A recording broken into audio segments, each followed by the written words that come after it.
Podium లేకపోతే కొంచెం మాట్లాడడం కష్టం నాకు. అంటే ఎలా ఉందంటే నగ్నంగా ఉన్నట్టుంది పోడియం లేకపోతే. కొంచెం అందరూ మీరు దయచేసి వస్తే let me have an interaction. అంటే నా జీవితంలో మొట్టమొదటిసారిగా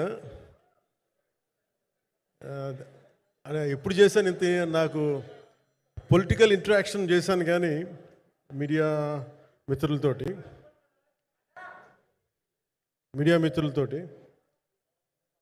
సినిమా పరంగా నేను ఎప్పుడు ఆలోచించలేదు, ఎప్పుడు నాకు చేయలేదు. ఫస్ట్ టైం మొదటిసారి నేను ఎప్పుడు కొంచెం మొహాట పడతాను మాట్లాడటానికి సినిమాకి సంబంధించినంత వరకు.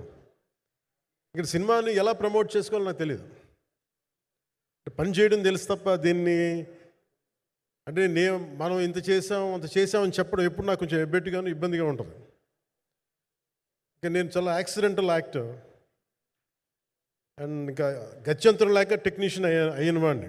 నాకు నచ్చే సన్నివేశాలు, నచ్చే సినిమాలు చేసుకోవడానికి. ఆ పరిస్థితుల్లో ఇది నా మొదటి ఇంటరాక్షన్. ఇది నా కూర్చోండి.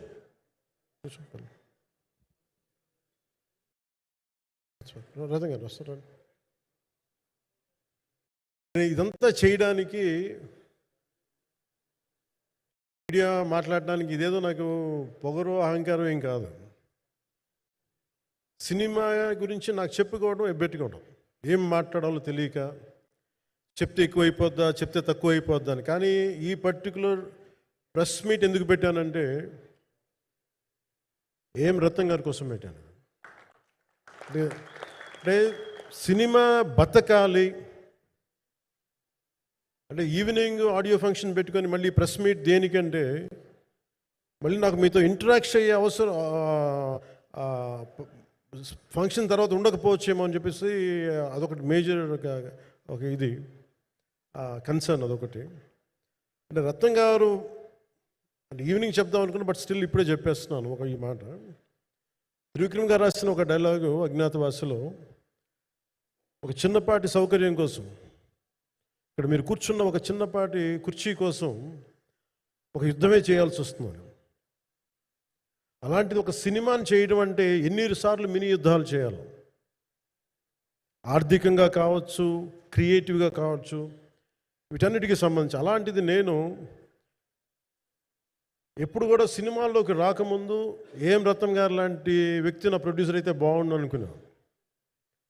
భారతదేశానికి పాన్ ఇండియా సినిమాని, ముఖ్యంగా రీజనల్ సినిమాని జాతీయ స్థాయిలో తీసుకెళ్ళిన వ్యక్తి ఆయన. తమిళ సినిమాని చాలా ఛాలెంజింగ్ తెలుగులో డబ్ చేసి దాన్ని స్ట్రైట్ సినిమాలతో సమానంగా ఆడేంత సత్తా చూపించిన వ్యక్తి. Film industry creative ability, creative potentiality పెంచిన వ్యక్తి. ఈ సినిమా చాలా ఒడిదుడుకులు ఎదుర్కొంది, 2 కరోనా పరిస్థితులు ఎదుర్కొంది. అన్నిటికీ మధ్యలో సినిమా మన క్రియేటివ్గా కొంత ఇబ్బంది ఎదుర్కొంది. ఆబ్జెక్టివ్ సినిమా బాగా రావాలని, నేను ఎప్పుడు ఏం చేసినా సినిమా బాగా రావాలి అనుకుంటాను. సినిమాకి ప్రత్యేకించి ఆయన తపన చూసి నేను ముఖ్యంగా పొలిటికల్ ప్రాసెస్కి వెళ్ళిపోయిన తర్వాత, పాలిటిక్స్కి వెళ్ళిపోయిన తర్వాత, ఎలక్షన్ అన్ని వీటికి దూరమై క్రియేటివ్ పార్టీకి దూరం అయిపోయిన తర్వాత, పాలిటిక్స్ నా ప్రైమరీ ఫోకస్ అయిపోయిన తర్వాత మళ్ళీ దృష్టి పెట్టి సినిమా కావాలి, మీరు చెయ్యాలని చెప్పి నా దగ్గరికి వచ్చి కోరుకున్నప్పుడు నేను ఎంత బెస్ట్ ఇవ్వగలను ఆ సినిమాకి అంత ఇచ్చాను. నేను అంటే నా బెస్ట్ ఇచ్చాను. అంటే నేను అంటే అన్నిటికంటే కూడా నేను ఇవ్వలేనిది టైం ఇవ్వలేను నేను. కానీ అలాంటి పరిస్థితుల్లో ఒక క్లైమాక్స్కి దాదాపు 57 రోజులు షూట్ చేయాల్సి వచ్చింది. మండు టెండ బాగా, ఇట్స్ కైండ్ ఆఫ్ ఒక మిడ్ మే అంటే చాలా పిచ్చి ఎండ అన్నమాట. అలాంటి ఎండల్లో చాలా కాలం తర్వాత నాకు మార్షల్ ఆర్ట్స్, నేను ఎప్పుడో నేర్చుకున్న మార్షల్ ఆర్ట్స్, ఒక ఎస్క్రీమా కానీ, ఊషు కానీ, నేను నేర్చుకున్న సెల్ఫ్ డిఫెన్స్ టెక్నిక్స్ కానీ, యుఎస్లో నేను ఒక వర్క్షాప్ చేసిన జీత్ కండో ఇవి కానీ ఇవన్నీ ఈ సినిమాకి నాకు పనికి వచ్చినాయి. నాకు ఇవన్నీ వీళ్ళతో డిఫరెంట్ కొరియోగ్రాఫర్స్తో కూర్చొని ప్రత్యేకించి క్లైమాక్స్ పార్ట్ ఇది అందరికీ ఇన్స్పైర్ చేసింది. మన స్థూలంగా చెప్పాలి అంటే, ఒక క్లుప్తంగా చెప్పాలి అంటే, ఈ సినిమాకి ఇదే ఆయువు పట్టింది. ఈ ఫస్ట్ పార్ట్కి ఎక్కడో కొల్లూరు నుంచి మన కృష్ణానది తీరం కొల్లూరు, విజయవాడ సమీపంలో ఉన్న కొల్లూరు ప్రాంతం నుంచి దొరికిన ఒక కోహినూరు వజ్రం నుంచి అది ఎటు మన గోల్కొండ రాజుల దాకా వచ్చింది, మన హైదరాబాద్ సుల్తాన్ల దాకా ఎలా వచ్చింది, దీని ట్రావెల్ ఇటు వెళ్ళింది. ఇవన్నీ జరిగినప్పుడు దీని నేపథ్యంలో జరిగే కథ ఇది. ముఖ్యంగా ఈ ఫౌండేషనల్ వర్క్ చేసిన వ్యక్తి క్రిష్ జాగర్లమూడి గారు చాలా హై కాన్సెప్ట్తో పట్టుకొచ్చారు దీన్ని. ఆయనను రత్నం గారు నా దగ్గరికి వచ్చినప్పుడు చాలా బాగా నచ్చి వెంటనే చేశాను. చేసిన తర్వాత ఒక్కొక్కటి కరోనా నిజంగా ఇంపాక్ట్ వచ్చింది. అంటే ఎలా ఉండదంటే, ఎంత హార్డ్గా ఉండదంటే ఇండస్ట్రీ, ఎవరిని తప్పు పట్టలేము. ఒకప్పుడు ఆయన వెంట చుట్టిన నిర్మాతలు, ఆయన వెంట తిరిగిన డిస్ట్రిబ్యూటర్స్, హీరోస్, అందరికి అలాంటి వాళ్ళకి ఒక నిర్మాతగా ఆయన తపన పడుతుంటే నాకు అంటే ఆయన కోసం ఖుషి తీస్తున్నప్పుడు కానీ ఆయనతోటి ఎంత సౌకర్యం ఇచ్చారంటే, అసలు మాకు 1 month ముందు ప్రీ ప్రొడక్షన్ అయిపోయి నాకు అంత సౌకర్యాన్ని ఇచ్చారు. నేను కంపోజ్ చేసిన యాక్షన్ సీక్వెన్సెస్ కానీ ఫైట్స్ కానీ ఖుషీకి నాకు ఆల్రెడీ ఒక 1 month 1.5 month థియేటర్ నాకు ఇచ్చేసి, మన సురేష్ ఎఫెక్ట్స్ థియేటర్ మొత్తం ఇచ్చి నాకు అంత లగ్జరీ ఇచ్చిన వ్యక్తి ఆయన నలిగిపోతుంటే నాకు నిజంగా చాలా బాధేస్తుంది. ఒకసారి it is not about money, it's not about success, it's about standing by whom you trust, who stood for the people and who stood for the industry. నాకు ఎందుకు ఇది మీతో పంచుకోవాలనిపించింది. సినిమా ఎంత విజయం ఇది నాకు నిజంగా తెలియదు, ఎందుకంటే నేను ఇట్లా అనుకోవచ్చు ఇంకోలా, కానీ ఒక్కటి మటుకు చాలా సిన్సియర్గా చెప్పగలను. Krish came out with very good concept, చాలా హై కాన్సెప్ట్ పట్టుకొచ్చారు. కొంత వ్యక్తిగత కారణాలు, కొన్ని ప్రొఫెషనల్ కారణాలు ఆయన ప్రాజెక్టుకి బయటికి వెళ్ళినా కానీ దీన్ని ఫౌండేషనల్ వర్క్ చేసిన క్రిష్ గారికి మనస్ఫూర్తిగా నా హృదయపూర్వక ధన్యవాదాలు తెలియజేస్తాను మా అందరి తరఫున. అలాగే తర్వాత స్టెప్ ఇన్ అయ్యింది మన జ్యోతికృష్ణ గారు. ఖుషి సినిమా చేస్తున్నప్పుడు అప్పుడే లండన్ ఈ ఫిల్మ్ మేకింగ్ కోర్స్ చేసి మన డైరెక్షన్లో ఇన్స్టిట్యూట్ అంతేనా డైరెక్షన్ ఫిల్మ్ మేకింగ్ కోర్స్ చేసి అప్పుడే గ్రాడ్యుయేట్ అయ్యి వచ్చి అప్పటి నుంచి ఉన్నప్పుడు బట్ యాక్చువల్ తనతో మాట్లాడుతుంటే మోస్ట్ సెన్సిబుల్ డైరెక్టర్ అనిపించారు. ఈ ఒక టైంలో ఏమనిపించిందంటే, బయట ఉన్న మాటలు కానీ అసలు సినిమా వస్తుందా లేదా బయటికి అని ఉండేది. కానీ మాకు ఎప్పటికప్పుడు నీరసం పడిపోయినప్పుడల్లా నాకు నీరసం వచ్చేసేది. సినిమా అవుద్దా అవ్వదా అనుకున్నప్పుడల్లా దీనికి ప్రాణవాయువునిచ్చిన వ్యక్తి కీరవాణి గారు. ప్రతిసారి వర్క్ చేసి నేను, ఎందుకంటే సినిమా చివరిదాకా నేను నమ్మను ఎప్పుడు. నేను ఒక సినిమాని నేనేం నమ్ముతాను, చిన్నప్పటి నుంచి వెరీ ఫార్మేటివ్ ఇయర్స్లో నుంచి కూడా ఒక మంచి సినిమా గురించి నువ్వు మాట్లాడక్కర్లా, రిలీజ్ అయితే బాగలేకపోతే ఎలాగ మాట్లాడక్కర్లా. అందుకే నేను ఎప్పుడు సినిమా క్వాలిటీ మీద దృష్టి పెడతాను తప్ప ఇంక మిగతా వాటి మీద మాట్లాడను. అందుకే నాకు ఎప్పుడు ఈ మాట్లాడటం అనే దాని మీద ఎప్పుడు దృష్టి పెట్టలేం. కానీ ఫస్ట్ టైం ఈ సినిమాకి చాలా అవసరం అనిపించింది. ఎందుకంటే ఒక నిర్మాతలు కనుమరుగవుతున్న ఈ సమయంలో ఒక బలమైన సినిమా తీసి ఒడిదుడుకుల్ని తట్టుకోగలిగి ఒక నిర్మాత కనుమరుగవ్వకూడదు. ఆయన పక్కన ఏది ఉండాలని, అండగా ఉండాలని చెప్పేసి నేను అన్నీ వదిలి, ఇంత బిజీ షెడ్యూల్స్ అన్నీ వదిలేసి, ఒకవైపు నన్ను నా ప్రత్యర్థులు తిడుతున్నా కానీ, సినిమాలకి వెళ్ళిపోయిన తిడుతున్నా కానీ, ఇదేంటంటే నాకు అన్నం పెట్టింది ఇది నాకు నా సినిమా పరిశ్రమ.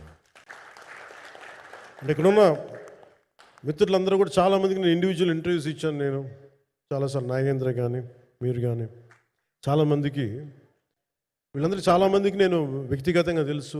కాకపోతే నాకు సినిమా అంటే నేను సినిమా గురించి ఎక్కువ చెప్పలేక ఎక్కువ మాట్లాడలేను. కానీ బట్ నాకు నిజంగా సినిమా మీద అపారమైన గౌరవం, సినిమా మీద అపారమైన ఆసక్తి, నాకు ప్రాణవాయువు అది. Story telling is a necessity for all each and every individual. So cinema అది మనకి కల్పిస్తుంది, సినిమా మనకి అలాంటి. కానీ ఈ సినిమా ప్రత్యేకించి చాలా ఛాలెంజింగ్ సర్కమ్స్టాన్సెస్లో, చాలా ఒడిదుడుకుల్లో, యాడ్వర్స్ కండిషన్స్లో కూడా మనస్ఫూర్తిగా దీన్ని ముందుకు తీసుకెళ్ళి, ఆర్థిక ఇబ్బందులు ఎన్ని వచ్చినా కానీ, అంటే నాకు పొలిటికల్గా పేరుండొచ్చు, దేశవ్యాప్తంగా నేను తెలిసి ఉండొచ్చేమో, కానీ సినిమా పరంగా వచ్చేటప్పుడు నేను చాలా హీరోస్తో కంపేర్ చేస్తే వెరీ వాళ్ళందరికంటే చాలా తక్కువ నేను. సో దానికి ఉండే ఇబ్బందులు దానికి ఉంటాయి. మిగతా వాళ్ళకి బిజినెస్ అయినందుకు నాకు బిజినెస్ అవ్వదు, వాళ్ళకు వచ్చినందుకు నాకు రాకపోవచ్చు. ఎందుకంటే నా దృష్టి, నా కాంపిటేటివ్నెస్ ఎప్పుడు నేను సినిమాల మీద పెట్టలేదు. నేను ఇప్పుడు సొసైటీ, పొలిటికల్ ప్రాసెస్ పెట్టాను, కానీ ఎప్పుడు సినిమా మీద నేను ఎంత ఉండాలనేది నేను ఎప్పుడు పెట్టలేదు. నేను ఎప్పుడు చాలాసార్లు మన నాగేంద్ర కానీ మిగతా మన సూపర్ హిట్ మన కీర్తిశేషులు బిఆర్ రాజు గారు చనిపోయానికి ఇంటర్వ్యూస్లో కూడా ఉంటుంది. ఈ చిత్ర పరిశ్రమ చాలామంది హీరోస్ ఉంటారు, వాళ్ళలో నేను వన్ ఆఫ్ ది హీరో అంతే. నాది ఒక సంవత్సరంలో ఒక ఫ్రైడే, ఒక థర్స్డే రిలీజ్ అవుతుంది అంతే, అంతకుమించి తప్ప ఇది అందరి పరిశ్రమ, అందరూ రావాలి అలాంటిది నేను కోరుకునేవాడిని నేను. సో దాంట్లో భాగంగా రత్నం గారు లాంటి నిర్మాత బతికుండాలి, రత్నం గారి నిర్మాతకి ఇబ్బందులు కలగకూడదని చెప్పి లాస్ట్ మినిట్లో ఇంక చూసిన తర్వాత I stepped in to it. నేను భుజాల మీదకి తీసుకున్నాను ఇది. క్లైమాక్స్ని ఎలా భుజాల మీదకి అంటే, ఎందుకంటే ముఖ్యంగా ఇక్కడ ఇది ఇంకొక బలమైన స్టార్ కాస్టింగ్ చాలా బాగా చేశారు ఆయన. ముఖ్యంగా బాబీ డియోల్ గారిని అంటే ఈరోజు చూస్తుంటే నాకు అదే అనిపించింది. ఈరోజు మన ప్రెస్ మీట్ కూడా నేను వచ్చాను. అందరూ ఎంత బిజీగా ఉన్నారని కొన్ని రాత్రుల నుంచి నిద్రలేదు.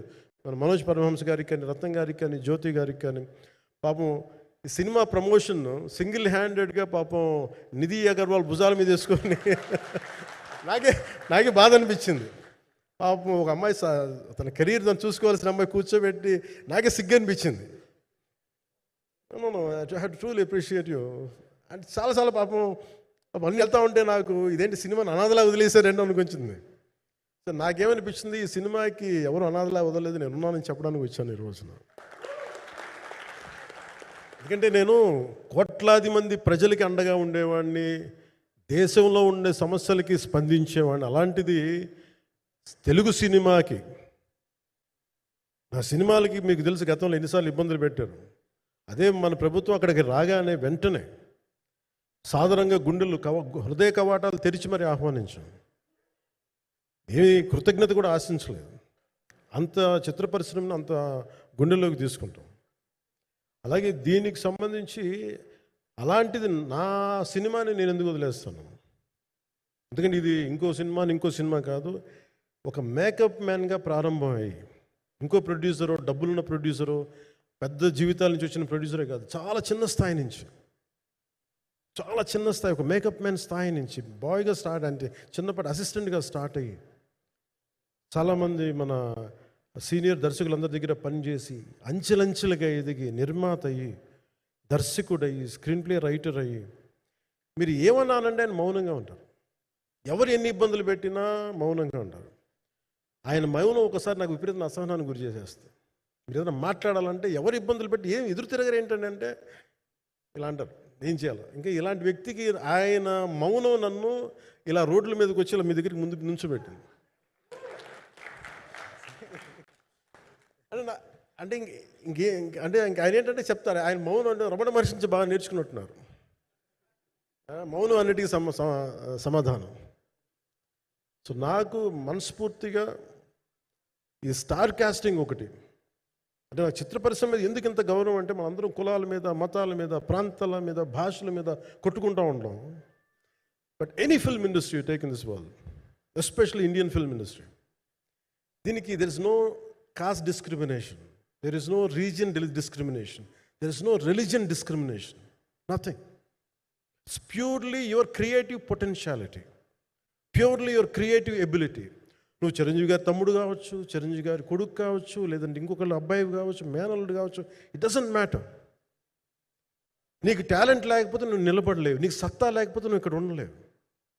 అది నా కొడుకైనా సరే. ఇట్ ఆల్ డిపెండ్స్ నీకు ఎంత టెనాసిటీ ఉంది, ఎంత పర్సీవరెన్స్ ఉంది, ఎంత నిలబెట్టుకోగలవు, ఎంత నిలదొక్కుకోగలవు, ప్రతికూలతలు ఎంత బలంగా నిలబడగలవు. ఒక నిర్మాత సినిమా తీయడం అంటే ఒక యజ్ఞం చేయడం లాంటిది. తిట్లు తినాలి, ఇబ్బందులు పడాలి, అన్నీ పడిన తర్వాత ఫైనల్ డబ్బులు మిగిలితే కూడా తెలియదు. ఇలాంటి పరిస్థితుల్లో నాకేమనిపించిందంటే, ఈయన పడ్డ కష్టం చెప్పాలనిపించింది ఈ రోజున. ఈ ప్రెస్ మీట్ తాలూకు ముఖ్య అంశం, ఒక చిన్న స్థాయి నుంచి వచ్చిన వ్యక్తి నిర్మాతగా ఎదిగి, ఆయనకున్న పాపం ఆయన మంచితనం ఆయన్ని శాపంగా అవ్వకూడదని చెప్పి ఒక ఉద్దేశంతో ఆయన మంచితనం చెప్పాలి, ఆయన ఒక మంచి సినిమా చేశారని చెప్పడానికి నేను ఈ రోజున మీ ముందుకు వచ్చాను. ఎందుకంటే నేనేం నమ్ముతానంటే, సినిమా బాగుంటే ఎలాగో చూస్తారు, దీని గురించి చెప్పక్కర్లేదు. సినిమా బాగాలేకపోతే ఎలాగో చూడరు. మీరు ఎంత పబ్లిసిటీలు చేయండి ఇవన్నీ అనుకోండి, అందుకే నేను పెద్ద ఎక్కువ మాట్లాడడానికి ప్రయత్నం చేయను. కానీ ఈ పర్టికులర్ రోజు మటుకు, ప్రత్యేక ఈ రోజు మటుకు ఆయన పడ్డ కష్టం ఈ సినిమాకి, అలాగే ఒక్కొక్క కాస్టింగ్ ఆయన చేసింది, దీనికి నేను క్రిష్ గారిని కూడా చాలా మనస్ఫూర్తిగా అభినందిస్తున్నాను. ఎందుకంటే ఆయన కూర్చున్నప్పుడు ఎంతమందిని పెట్టాం, ఒక ఔరంగజేబ్గా మిగతా నటులు ఒకళ్ళిద్దరు యాక్టర్స్ని పెట్టి కూడా ఒకళ్ళ చేత యాక్ట్ చేయించాం ఒకళ్ళ చేత. కానీ Bobby Deol so apt for Aurangzeb, ఎంత కన్విక్షన్తో చేశాను. అప్పటికి ఆయనకి ఇంకా ఆయన చేసిన హిందీ సినిమాలు కూడా రాలేదు ఇంకా ఆయనకి. ఎంత కన్విక్షన్తో చేశారంటే నాకు నిజంగా ఆయనతో యాక్ట్ చేయడం చాలా ఆనందాన్ని ఇచ్చింది. సో అలాంటి బాబీ డియోల్ గారిని మొత్తం pan India, Manoj Paramahamsa was roped in last. ఇంకా సినిమా ఎట్లా మనం అయిపోవాలి, నేను పాలిటిక్స్కి వెళ్ళిపోయిన తర్వాత, డిప్యూటీ సీఎం బాధ్యతలు తీసుకున్న తర్వాత అందరికీ అయిపోయింది, ఇంకా సినిమాలు చేయలేడు ఇతను, ఎలా చేస్తాడంటే నాకు తెలుసు కష్టం అని. నేను ఎలా చేశాను ఈ సినిమా అంటే, పొద్దున్న 2 గంటలు చేసామని, బ్రేక్ఫాస్ట్ టైము, లేదంటే నా ఎక్సర్సైజ్ టైంని కొంచెం మిడ్ నైట్గో లేదంటే ఎర్లీ మార్నింగ్ 4 గంటలు పెట్టుకొని, ఆ 2 గంటలు ఏమి దొరుకుద్దో ఆ 2 గంటలు ఇస్తే జ్యోతి, మనోజ్ గారు, మన రత్నం గారు, వీళ్ళు కూర్చొని ప్లాన్ చేసి, అది కూడా నా ఆఫీస్కి, నా పార్టీ ఆఫీస్కి కూతవేటు దూరంలో ఉన్న ఒక మా స్నేహితులు ఒక వాళ్ళ గోడౌన్ ఉంటే అక్కడ కూర్చొని షూట్ చేసాం. ఎంత మండుటెండ అంటే, అసలు దాంట్లో కూర్చొని మ్యాట్ వర్క్ చేసి మీరు ఫైనల్ రిజల్ట్స్ చూస్తే ఇది ఇక్కడ చేశారంటే అంత ఆశ్చర్యం అనిపిస్తుంది. And hats off to Manoj Paramahamsa గారు.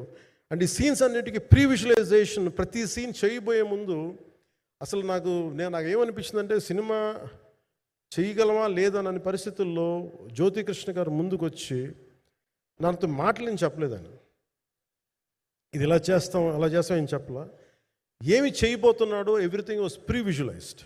ఈ సీన్ ఇలా ఉండబోతుంది, ఈ చేయబోయే సీన్ ఇలా ఉన్నది. నాకు దాని మీద ఆత్మవిశ్వాసం కలిగింది. నాకు లేదు, ఒక సత్తా ఉన్న దర్శకుడు, తెలుగు చిత్ర పరిశ్రమకి సైజ్ తీయగలిగేవాడు, మంచి సాలిడ్ ఎడిటింగ్ సెన్స్ ఉన్నవాడు, మ్యూజికల్ సెన్స్ ఉన్నవాడు. అలాంటి వ్యక్తికి మనోజ్ పరమహంస గారు తోడారు. వీళ్ళిద్దరు కాంబినేషన్లో రత్నం గారి అనుభవంతో ఈ రోజున ఒక మంచి ప్రోడక్ట్ అయితే తీసుకొచ్చాం. ఇది ఎలా ఉంటుంది, ఎలా ఉండబోతుంది, ఎంత హిట్ అవుతుంది అనేది ఇది సంపూర్ణంగా ప్రజల చేతిలోనే ఉంటుంది. అది ఏ స్థాయిలో ఇది ఉంటుంది అనేది అది ప్రజలు చెప్పాల్సింది తప్ప అది నేను చెప్పుకునేది కాదు.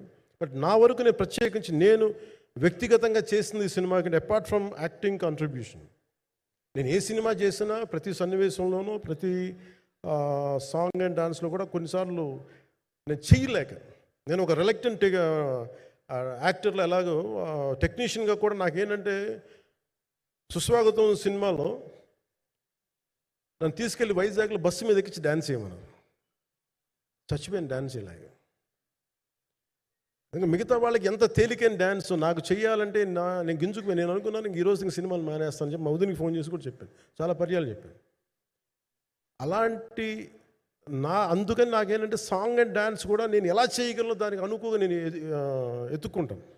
అలాగే యాక్షన్ సీక్వెన్స్ కూడా రియల్ లైఫ్లో కొడితే ఎలా ఉంటుంది, మార్షల్ ఆర్ట్స్లో సాధన ఉన్నవాడిని, ఈ లాట్ ఆఫ్ వర్క్షాప్స్, ఈ మార్షల్ ఆర్ట్ వర్క్షాప్స్ చేసిన వాడిని కాబట్టి హౌ రియలిస్టిక్ వీ కెన్, ఎంత సహజంగా మనం వెళ్ళగలం, వీటి మీద ఒక అవగాహన ఉన్నవాడిని కాబట్టి చాలాసార్లు కూర్చుంటాను. కానీ ప్రత్యేకించి ఈ 20 minutes లాస్ట్ సెకండ్స్ ఇది 2 partsగా ఎలా అయింది అంటే, ఒరిజినల్ థాట్ క్రిష్ గారి దగ్గర నుంచి వచ్చినప్పుడు ఇట్ వాస్ క్వైట్ లాంగ్. ఒక నిర్ణయం, ఈ సినిమా ఒక పాటలో అవుద్దని అనేవాడు మొదటి నుంచి. బట్ లేటర్ వాళ్ళు డిసైడ్ చేసుకొని ఒక టైంలో ఇది అవ్వదు, we want make it as 2 parts అనుకున్నప్పుడు ఎక్కడికి వచ్చి ఆగిందంటే ఈ ఈ క్లైమాక్స్ దగ్గరికి వచ్చి ఆగింది ఫస్ట్ పార్ట్. సో చెప్తున్నప్పుడు నాకేమనిపించిందంటే how else we can take it, how else we can scale it up. So దానికి నేను కూర్చొని నాకున్న ఈ మార్షల్ ఆర్ట్స్ కానీ బేసిక్ యాక్షన్ కొరియోగ్రఫీ నా ప్యాషన్ కాబట్టి ఈ పర్టికులర్ డ్రామా, ఈ పర్టికులర్ దాంట్లో ఏంటంటే మొఘల్ టైమ్స్లో ప్రతి ఒక సగటు భారతీయుడు అనుభవించిన బాధ అది. ఒక యావరేజ్ సగటు భారతీయుడు మొఘల్ కాలంలో అనుభవించిన ఒక ఒక ఒక సిచ్యువేషన్. ఆ సిచ్యువేషన్ హీరోకి సంబంధం ఉండదు, కానీ how he gets entangled, how he gets involved in it, that is outcome, that he's been captured. So దీన్ని ఒక 57 days మేము చేయగలిగామంటే, ఆ రోజు నాకు కనుక మన జ్యోతి గారు ఉండుంటే పక్కన, maybe out done it in at least ఒక 50% ఆఫ్ ఇట్. ఎందుకంటే నేను చెప్పింది అలా చేయగలరు ఇవన్నీ కూర్చోబెట్టి వీ డిడ్ అవర్ బెస్ట్. అంటే నేనేమనుకున్నాను అంటే క్లైమాక్స్ చేసేటప్పుడు ఇంక నేను తర్వాత సినిమాలు చేస్తానో కూడా లేదో నాకు తెలియదు, కానీ నాకు ఇష్టమైన నిర్మాత, తెలుగు చిత్ర పరిశ్రమకి నిజంగా ఒక అండగా ఉన్న నిర్మాత, I want give my best to him. నేను అందుకని ఆంధ్రప్రదేశ్ ప్రభుత్వానికి కూడా మన ముఖ్యమంత్రి గారికి కూడా తెలియజేశాను, ఈయన్ని ఫిల్మ్ డెవలప్మెంట్ కార్పొరేషన్కి చైర్మన్ నేను ప్రతిపాదించాను. అంటే నాకేంటంటే I don't want to be a political, ఆయన నా నిర్మాతని కాదు, ఈయన అందరు హీరోలతో తీశారు, ఈయన పాన్ ఇండియాలో ప్రతి ఒక్కరు తెలిసి ఈయనంటే. ఇలాంటి వ్యక్తి ఉంటే మన తెలుగు చిత్ర పరిశ్రమకి బాగుంటుంది. అలాగే ప్రత్యేకించి తెలుగు చిత్ర పరిశ్రమ అనేది నాకు ఈ టాలీవుడ్ అనే పదాలు నాకు వాడటం నాకు ఇష్టం ఉండదు. Bollywood, Tollywood, Kollywood, Mollywood, why should be ape Hollywood? We have a greater story narrative ability మన దగ్గర ఉంది. We have a greater story telling ability. We don't have to ape Hollywood. We take the best practices of Hollywood, but not necessarily the name of Hollywood. వాళ్ళకున్న professionalism మనం నేర్చుకోవాలి, వాళ్ళకున్న commitment నేర్చుకోవాలి, వాళ్ళకున్న production designing ability మనం తీసుకురాగలగాలి. So ఇవన్నీ నేను నా పరిధిలో ఈ రోజున ఆంధ్రప్రదేశ్ ప్రభుత్వం ప్రత్యేకించి ఈ శాఖ నా పరిధిలో ఉంది కాబట్టి దానికి ఆయన పేరు ప్రతిపాదించిన ఉద్దేశం ఏంటంటే, తెలుగు చిత్ర పరిశ్రమ తెలంగాణలో ఉన్న, కర్ణాటకలో ఉన్న, చెన్నైలో ఉన్న ఏదైనా సరే తెలుగు చిత్ర పరిశ్రమ, భారతీయ చిత్ర పరిశ్రమకి చాలా మంచి జరగాలి, ఇలాంటి వ్యక్తి ద్వారా ఏదైనా చేద్దాం అనే ఉద్దేశంతో ఆయన పేరు ప్రతిపాదించాను. భవిష్యత్తులో అవుతారని మనస్ఫూర్తిగా నేను ఆశిస్తున్నాను. అందుకని అన్నీ నా చేతులు ఉండవు కదా, అందుకని చెప్తాను. ఇఫ్ అండ్ బట్ చెప్పాలి కదా. సో ప్రత్యేకించి మీ అందరికీ నా హృదయపూర్వక ధన్యవాదాలు తెలుపుకుంటూ నెక్స్ట్ 2-3 daysలో I'll try to give as many interviews as I can. Nidhi, I'm grateful to you. పాప చాలా తపన పడి ఉంటారు. ఈరోజు ఎలా ఉంది అంటే, నాకు ఎలా అనిపించిందని, ఇందాక నేను వస్తున్నప్పుడు ఎవరు లేరు, వీళ్ళు కూడా ఎవరు లేరు. నేను వచ్చి చాలాసేపు కారులో కూర్చుని, ఎందుకంటే మళ్ళీ మీరు తిట్టకూడదు, లేట్ వచ్చాడు, నీకు డిప్యూటీ సీఎం అయితే పొగలు వచ్చేస్తాను మీరు అనుకో అంటారండి. నాకు అట్లా అనిపించలేదు. నాకు ఫస్ట్ టైం ఎందుకు మీడియా నాకు ఎందుకు అలవాటు పోయిందంటే, నేను వచ్చిన కొత్తల్లో ఈ జ్యోతి చిత్ర సితార పేపర్స్ ఉన్నాయి. ఎవరో ఫోటోస్ వేయమంటే దిస్ గా ఈజ్ నాట్ సేలబుల్, ఇంకా అవసరం లేదు అంటే నా ఫోటోలు వేసేవాళ్ళు కాదు. సో నాకేమనిపించింది సార్, ఇంక నేను ఈయన కాడికి నేను ఏమి అంటున్నాను నాకు తెలియదు అని చెప్పేసి మా నిర్మాతలు కూడా ఉండేవాళ్ళు కాదు. సో నాకు పబ్లిసిటీ లేకుండా సినిమాలు రిలీజ్ అవ్వడం అలవాటు అయిపోయింది నాకు. సో అదే ప్రాక్టీస్ అయిపోయింది నాకు, అంతే. మళ్ళీ కూర్చోబెట్టి మీరు ఏం మాట్లాడతారు, మళ్ళీ అది ఇటు తిరిగి వస్తుందని చెప్పేసి మిగతా అంత నాట్ టాకెటివ్. మీరు సినిమా పొలిటికల్ ప్రాసెస్కి వచ్చేటప్పుడు నేను ఏదైనా మాట్లాడగలను, కానీ సినిమా వచ్చేటప్పటికి చాలా చాలా ఒత్తిడి తీసుకోవాల్సి వస్తుంది. అంటే ఎంత కథ చెప్పాలి, ఎంత కథ చెప్పకూడదు, ఈ మాట అద్భుతంగా ఉందంటే ఏం అద్భుతంగా ఉందని మళ్ళీ తిడతారు, తర్వాత 100 ఆలోచనలతోటి స్లో డౌన్ అయిపోతాను. బట్ కానీ నాకు మనస్ఫూర్తిగా ఈ సినిమా ఐ హోప్ వచ్చిన ప్రతి ప్రేక్షకులందరికీ కూడా ఒక మంచి అనుభూతిని ఇస్తుందని నేను మనస్ఫూర్తిగా నమ్ముతున్నాను. ఖచ్చితంగా అలాంటి అనుభూతిని ఇస్తుంది. మీరు థియేటర్లోంచి బయటికి వెళ్ళేటప్పుడు మటుకు విల్ గో విత్ ఒక ఎనర్జెటిక్ ఫీల్తో వెళ్తాయి. అంతవరకు చెప్పగలను నేను. ఎందుకంటే నేనే నమ్ముతాను, సినిమాకి వెళ్ళేటప్పుడు సినిమా ఒక స్టోరీ చెప్పినప్పుడు నా జీవితంలో చిన్నపాటి ప్రభావితం చూపించాలి. అలాంటి ప్రభావం, అలాంటి ఎనర్జీ ఇచ్చే సినిమా అవుతుందని మనస్ఫూర్తిగా నేను ఆశిస్తూ మీ అందరికీ ప్రత్యేకించి మీ అందరికీ పేరు పేరున ధన్యవాదాలు తెలియజేస్తున్నాను. ఇంకా మాట్లాడాలని ఉంది కానీ సాయంత్రం ఈవెంట్ ఉంది కాబట్టి. సో ఇంకొక మారు నేను చెప్తాను ఎందుకు ఈ పర్టికులర్ ప్రెస్ మీట్ అంటే, I want to tell you, I'm grateful to each one of you. I'm grateful to you. Thank you for standing by us. Thank you very much.